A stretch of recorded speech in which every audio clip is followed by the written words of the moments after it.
You never forget your firsts, and there's a lot of firsts that are really important in life, like the first time you see her, or the first time that you have your heart race and you feel something, you know, or even the first time you were in a place and you felt like you belong.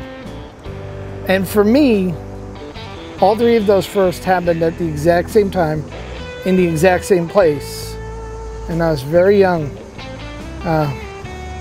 When I was a wee little lad, back in the early 1970s, my dad took me on a pilgrimage to Shea Stadium. And we had these really, really good seats, and they were down the third base line because that's where my dad liked to sit. We were up close to the field because back then nobody went to the Mets games. You could get close to the field.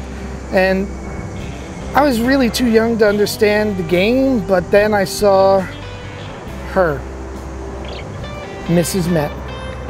Now, there'd always been a Mr. Met, but they just started this promotion where they brought out a Mrs. Met. So there was like a female bobblehead, and she would wander through the stands. And I think since then they've broken up because I haven't seen her in a really long time. I hope it wasn't a messy divorce. But she wandered through the stands, and she came right up to where I was sitting, and she kissed the top of my head, and she handed me a t-shirt, and then she just walked away, just walked out of my life. So it was also my first heartbreak.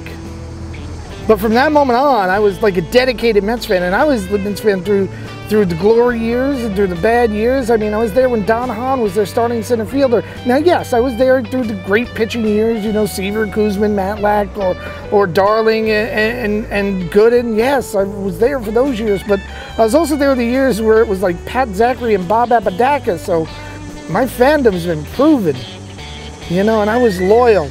I was loyal for the longest time, right up until I turned 15 and discovered girls.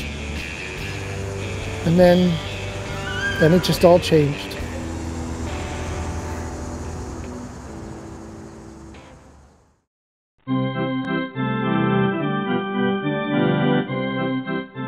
Hey, this is Jim, and if you're like me, a Mets fan that really is waiting through another sucky year, then might as well click on the like button and subscribe to the videos, because Lord knows we ain't got nothing else to watch. So you might as well watch.